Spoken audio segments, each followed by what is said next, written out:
Hawak na ng National Bureau of Investigation Cebu District Office sa Mandawi City ang dalawang individual na sinasabing bugaw matapos umanong mangbiktima ng 3 minor de edad.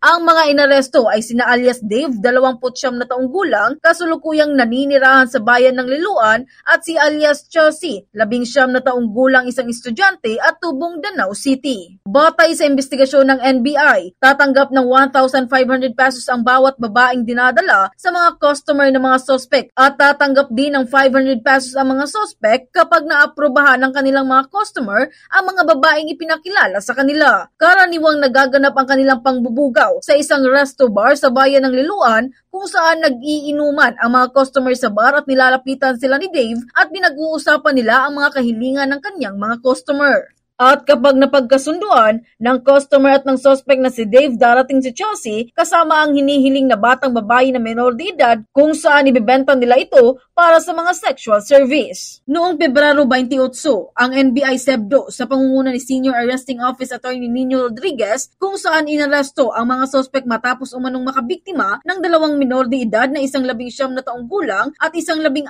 na taong gulang. Ngunit depensa ng mga suspect lingid sa kanilang kaalaman na may kasamang mga minor de edad ang kanilang mga ibinubugaw na babae. Dagdag pa nito, batid nilang mali ang kanilang mga ginawa at humihingi sila ng tawad sa mga pamilya ng kanilang mga nabiktima. Nahaharap ang mga suspect sa kasong qualified traffic in persons habang nasa tanggapan naman ng DSWD ang mga minor de edad na biktima. Together with the joint collaborative efforts of our IACAP 7 and DSWD 7. It resulted to the arrest of these 2 individuals who were responsible in trafficking these 5 female individuals, and they were charged for an unbailable case of human trafficking in persons as provided under Republic Act 11862. Mula rito sa lungsod Tlawigan ng Cebu, Bumbo Joanna Cañati para sa number 1 and most trusted radio network in the country, Bumbo Radio Philippines. Basta Radio,